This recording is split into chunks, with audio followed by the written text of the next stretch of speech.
So ayun, good morning mga kahabi. So welcome dito sa aking channel. At syempre welcome dito sa breeding area ng ating mga mollies. Ayan, good morning.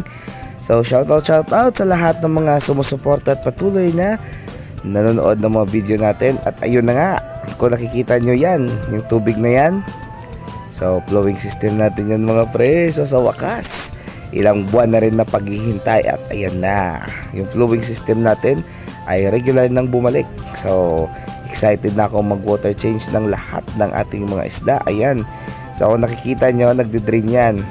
So wow, magic. Yan, so kung nakikita nyo, yung pipe niya ay nandun pa pero nagdi-drain yan mga pre. Kung nakikita nyo, ayan, yung pipe yan nandyan pa pero nagdi-drain yan. So mamaya ipapakita ko sa inyo kung bakit nagdi-drain yan kahit merong pipe. Yun na. So ito na yung pinakauna-unang water change ng ating mga alaga sa buong summer. So ayan, grabe yung pag-green ng tubig dahil mabilis yung paglaki ng ating mga mollies. So yung laman nito mga pre ay nasa 250 ata. Yung dun, no, tingnan nyo, halos nag-green na rin yung tubig kasi malalaki na rin sila. Yan, tingnan nyo. So ayan sila. So ito mamaya papasukan din natin ng tubig. Tsaka ito yung drain nya, kaso medyo mababaw lang yung drain yan mga pre kasi malalim to, nasa 60 to 70 yan. So ito, lilinisin natin to ngayon. Ayan, so isa-sizing natin yan, isa-separate natin yung malalaki sa maliliit. Yan. So yun mga pre, simulan natin ng video. Let's go!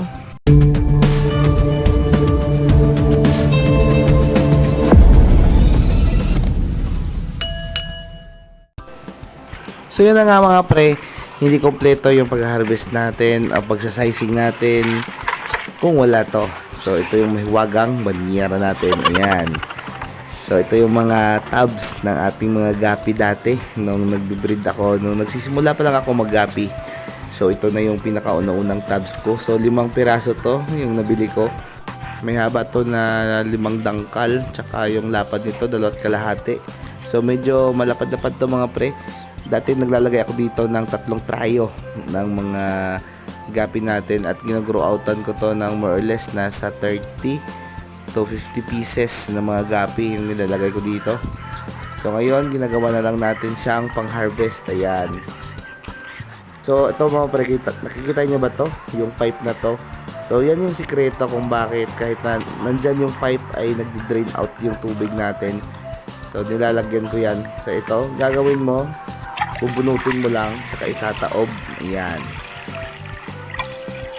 So kung nakikita nyo, may pipe pa rin, pero ayan, nagdi-drain na siya. So hindi kalakasan yung drain nito, pero at least yung mga mollies natin ay hindi madadala palabas dahil maliit yung exit ng tubig natin.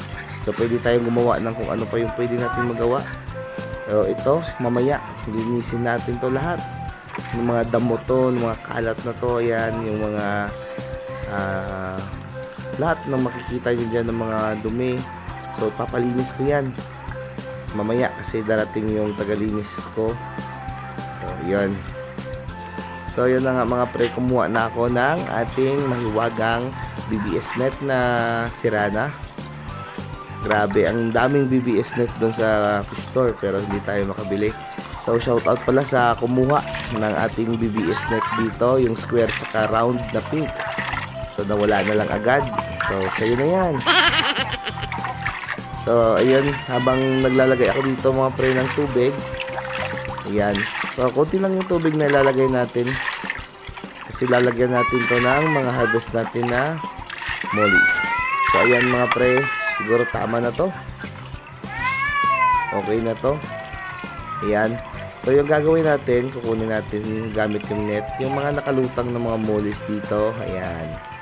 So kukunin natin to pa isa-isa hanggang sa maubos sila. So ayun mga pre, samahan nyo ako. Let's go!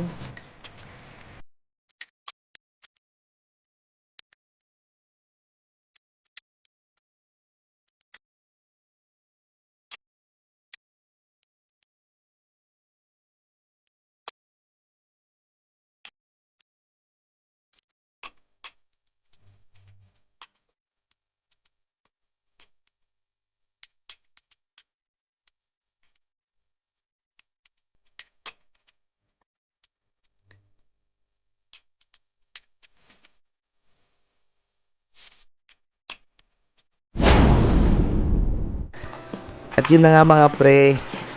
Ayan. Di na sila lumulutang. Nagtatago na sila sa ilalim.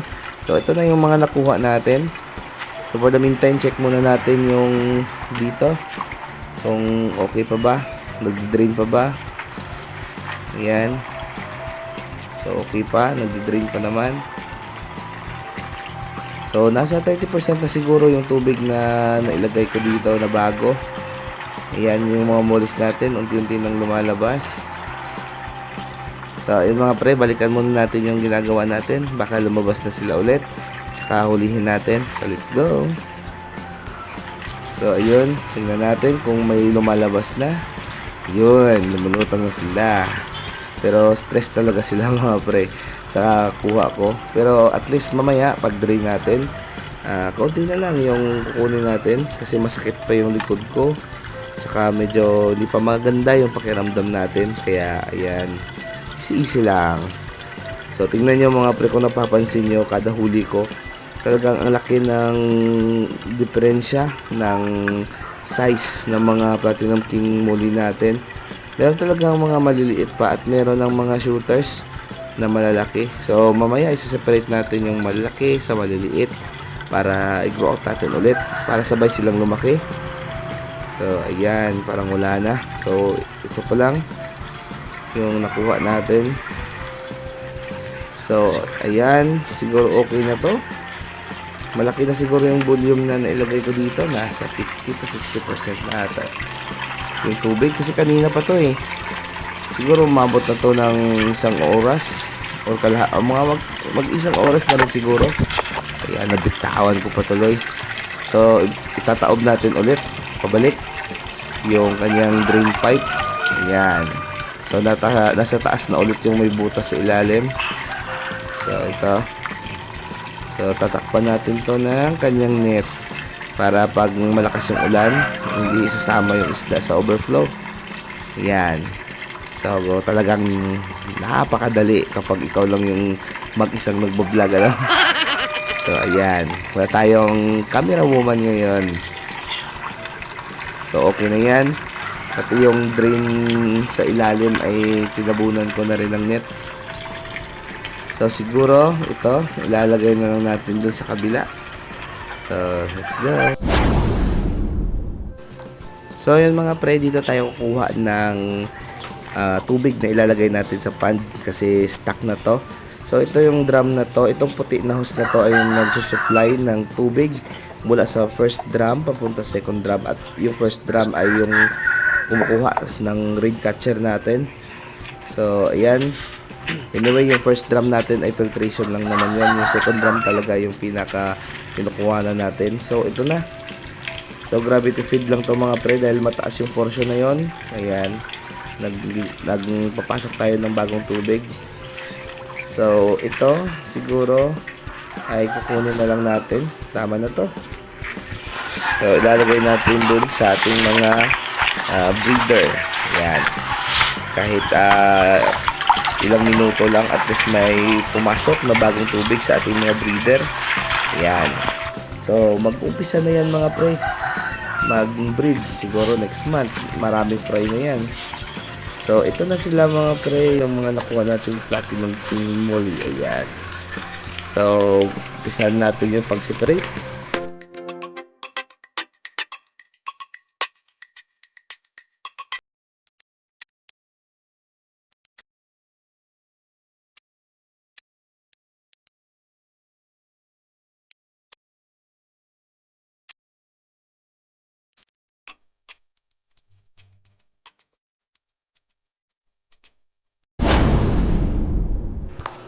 At yun na nga mga pre, tapos na tayo kumuha ng mga malalaki. So nandun na sila sa ating viewing tank. So ito sila. So tingnan nyo mga pre, marketable size na to. Pwede na tong i-out sa market, pero yung mga kasama nila maliliit pa dun. So ito siguro ilalagay natin dun sa kabila. So let's go. So ayun mga pre, naglagay na ako doon ng isang isda. Ayun, test fish natin yan.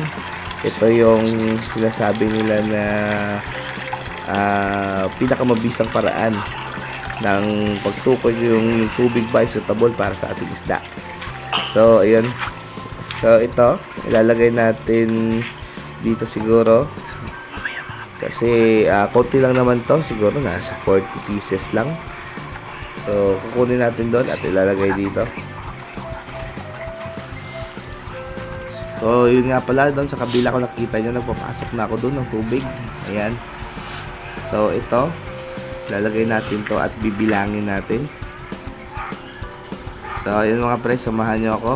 Let's go. 1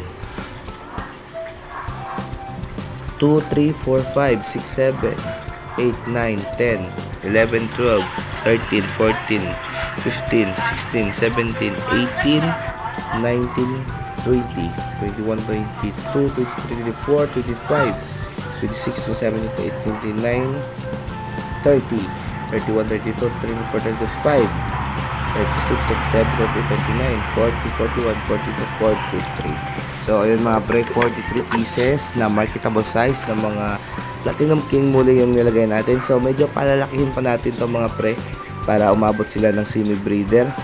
Para at least may presyo ako ng konti sa ating pet shop. So, ayun mga pre. So, ayan na sila. Tingnan nyo. Ayan. Ikot-ikot na. So, dahil uulan na.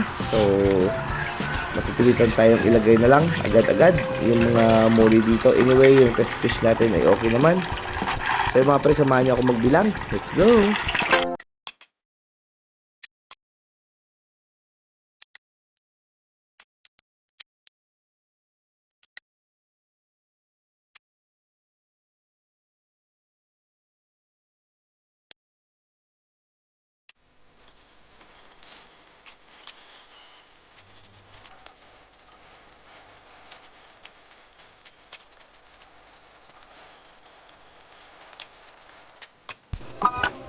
So, yun na nga mga pre, medyo napagod tayo sa kakabilang. So, a total of 154 pieces yung nailagay natin dito.